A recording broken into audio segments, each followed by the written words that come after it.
Bismillahirrahmanirrahim. Assalamualaikum warahmatullahi wabarakatuh. Halo teman-teman semuanya, apa kabar? Semoga tetap sehat ya, dan tentunya tetap jaga kesehatannya. Kami dari kelompok 7 akan menjelaskan materi tentang keberagaman penduduk Indonesia yang beranggotakan saya sendiri, Penny Rosa, Mega Lestari, dan juga Salwa Amalia. Untuk materi pertama akan dijelaskan oleh saya sendiri.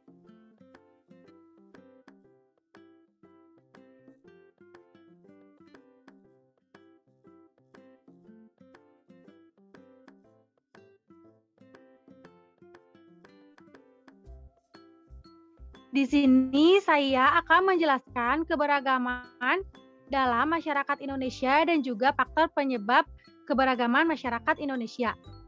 Keberagaman dalam masyarakat Indonesia. Perbedaan dalam masyarakat merupakan keberagaman Indonesia yang dapat dirangkai dalam Bhinneka Tunggal Ika. Semboyan Bhinneka Tunggal Ika tertulis pada lambang negara Indonesia, yaitu Garuda Pancasila. Semboyan Bhinneka Tunggal Ika ini berarti berbeda-beda tetapi tetap satu. Makna Bhinneka Tunggal Ika adalah meskipun berbeda-beda tetapi pada hakikatnya bangsa Indonesia tetap satu kesatuan. Semboyan ini menggambarkan persatuan dan kesatuan bangsa Indonesia yang memiliki keberagaman suku bangsa, budaya,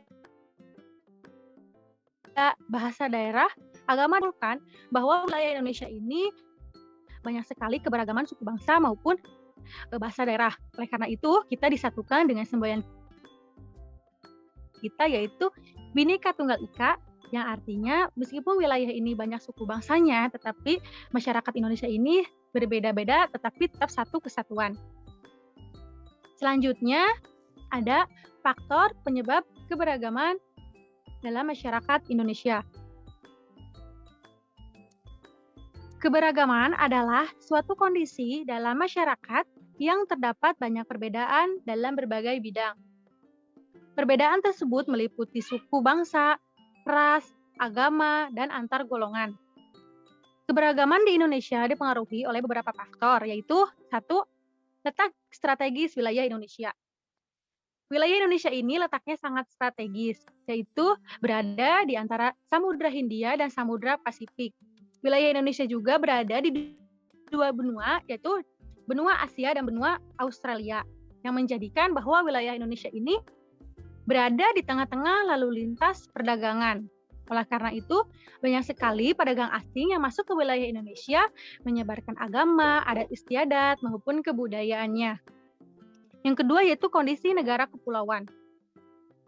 Letak geografi wilayah Indonesia ini terdiri atas 13.466 pulau, yang artinya banyak sekali pulau di wilayah Indonesia. Oleh sebab itu, wilayah Indonesia ini sering disebut dengan banyaknya pulau tetapi dengan kebudayaan yang berbeda-beda. Yang ketiga yaitu ada perbedaan kondisi alam. Pada perbedaan kondisi alam ini, faktor yang menyebabkan keberagaman masyarakat ini pada mata pencahariannya. Contohnya pada kondisi alam di daerah pantai, tentunya masyarakat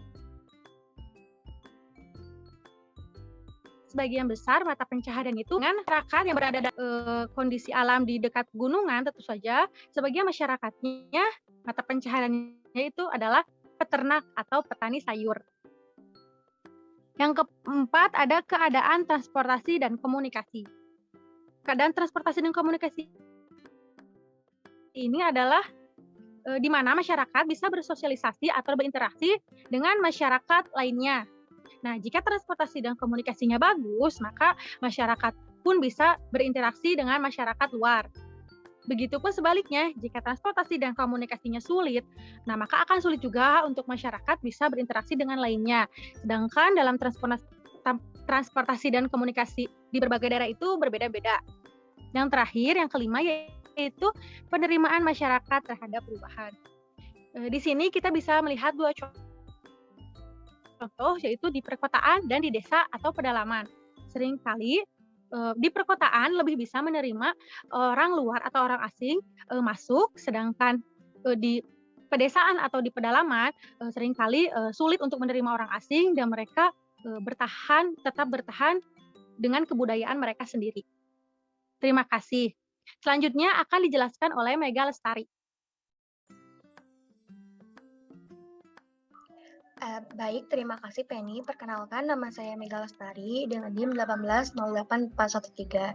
Nah, di sini saya akan menjelaskan mengenai bentuk sikap toleransi terhadap keragaman suku, budaya, agama, ras, dan gender. Nah, yang pertama ini yaitu toleransi dalam keragaman agama. Nah, jadi dalam toleransi ini kita harus saling menghormati dan menghargai perbedaan agama yang ada di dalam kehidupan.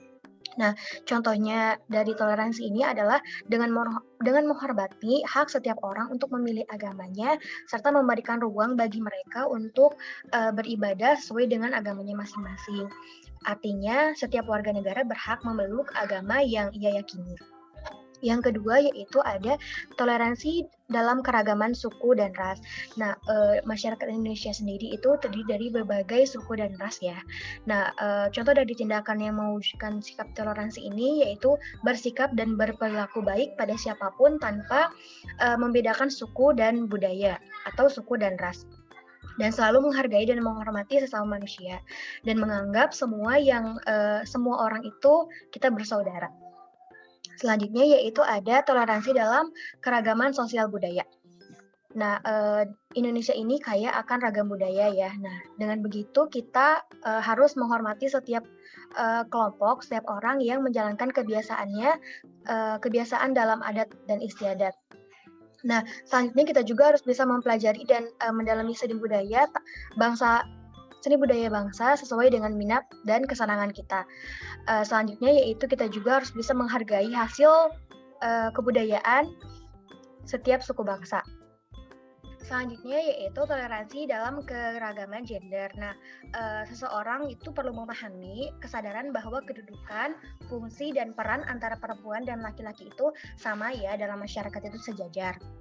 Artinya, baik laki-laki maupun perempuan itu dapat bekerja sama dalam membangun negara dan menciptakan keseimbangan sosial. Nah, jadi setiap manusia itu memiliki hak, kewajiban, dan tanggung jawab yang sama dalam masyarakat. Selanjutnya, yaitu pentingnya sikap toleransi. Nah, yang pertama ini membentuk persatuan bangsa Indonesia. Nah, walaupun setiap suku memiliki ciri khas, kebiasaan, adat, dan budaya yang berbeda, tetapi toleransi membuat kita semua saling menerima. Nah, sikap toleransi ini membuat kita dapat menerima segala bentuk perbedaan dan membentuk persatuan bangsa Indonesia. Selanjutnya, yaitu yang kedua, menciptakan kerukunan antar warga. Nah, toleransi sendiri di sini mengajarkan kita untuk berperilaku baik kepada siapapun dan menerima perbedaan pendapat orang lain tanpa harus memaksa pendapat kita untuk diterima oleh orang lain. Selanjutnya yaitu ada munculnya rasa nasionalisme dan bangga terhadap bangsa dan negara Indonesia. Nah, rasa setara, sederajat, dan juga kekeluargaan ini yang ditimbulkan sikap toleransi dapat memunculkan rasa nasionalisme yang tinggi. Nah, walaupun kita ini berbeda-beda, tetapi berbeda-beda dalam suku, ras, dan budaya ini, kita harus tetap bangga dan mempunyai rasa nasionalisme terhadap Indonesia. Selanjutnya yaitu yang terakhir memperkokoh negara kesatuan Republik Indonesia. Nah, rasa toleransi ini yang bisa memperkokoh kesatuan negara Indonesia ini dengan cara kita harus bisa menghargai setiap pendapat orang lain dan juga kita harus menghargai semua agama yang dipeluknya gitu. Nah, rasa toleransi ini juga memperkokoh kesatuan bangsa sehingga warga tidak mudah terpecah belah karena perbedaan. Sekian, terima kasih. Terima kasih kepada Mega Lestari. Selanjutnya akan disampaikan oleh Salwa Amalia. Terima kasih Penny Rosa. Saya Salwa Amalia Nugra Utami akan menjelaskan slide selanjutnya. Di sini ada dampak negatif dari tidak mengenali keberagaman. Nah, tentunya jika kita tidak mengenali keberagaman, maka akan menimbulkan dampak-dampak negatif. Yang pertama ada terjadinya konflik dan perpecahan atau disintegrasi bangsa. Nah, perpecahan atau disintegrasi bangsa ini bisa terjadi karena terdapat konflik sosial dalam kehidupan masyarakat, baik karena perbedaan ekonomi, perbedaan status sosial, perbedaan ras, perbedaan suku, perbedaan agama, dan juga hasil kebudayaan. Nah, yang kedua ada memandang masyarakat rendah. karena tidak saling mengenali satu sama lain, maka masyarakat tersebut akan menganggap masyarakat yang lain itu rendah dan menganggap dirinya itu lebih baik dan kebudayaannya itu lebih baik dibanding yang lainnya. Maka akan timbullah perpecahan. Yang ketiga ada semangat nasionalisme berlebihan. Nah, semangat nasionalisme berlebihan ini akan menimbulkan bahwasanya menganggap bangsa lain itu lebih rendah gitu, karena menganggap Indonesia ini lebih baik dan akhirnya tidak toleransi terhadap bangsa lain. Yang selanjutnya ada mempersulit pemerintah. Nah, mempersulit pemerintah di sini yaitu dalam menetapkan kebijakan pembangunan. Tentunya kita harus mengenali satu sama lain dan mengetahui apa yang dibutuhkan oleh mereka agar kita tidak merasa dibanding-bandingkan dan merasa dilebih-lebihkan atau pemerintah hanya mempedulikan mereka atau mempedulikan yang lainnya gitu, sehingga pemerintah akan sulit untuk menetapkan pembangunan di setiap daerah. Lalu ada menghambat usaha. Nah, menghambat usaha pembangunan dan sarana dan prasarana. Tentunya setiap daerah di Indonesia ini memiliki kebutuhan yang berbeda-beda, sehingga sarana dan prasarananya juga pun berbeda-beda. Nah, dengan kita tidak mengenali keberagaman tersebut, maka kita tidak akan bisa menoleransi bahwa di sini butuhnya seperti ini dan di sana seperti itu, dan akhirnya akan menimbulkan konflik antar masyarakat. Lalu ada kurangnya partisipasi. Nah, karena kita tidak mengenali keberagaman dan tidak menerapkan toleransi itu, kita akan kurang dalam berpartisipasi dalam membantu satu sama lain di dalam pembangunan juga atau dalam masyarakat. Selanjutnya,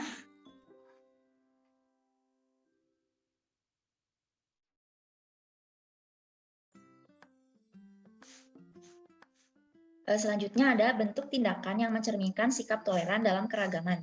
Antara lain, yang pertama ada menghargai perbedaan dalam masyarakat. Nah, dengan kita menerapkan sikap toleransi dalam keberagaman di Indonesia yang begitu banyak suku dan bangsa, maka kita akan saling menghargai perbedaan dalam masyarakat, entah itu dalam perbedaan suku, ras, atau agama, karena kita sudah mengenali satu sama lain. Lalu yang kedua ada hidup berdampingan. Nah, untuk menerapkan sikap toleransi ini yang dianjurkan atau kita tidak boleh memilih-milih dengan siapa kita hidup, dengan siapa kita bertetangga, dengan siapa kita berteman. Kita harus saling menghormati satu sama lain dan hidup berdampingan dengan perbedaan tersebut. Selanjutnya yang ketiga ada berinteraksi dengan baik. Sebagai warga negara yang baik, kita harus berlaku baik dengan sesama. Walaupun berbeda suku, berbeda ras, berbeda agama, namun kita harus tetap berlaku baik.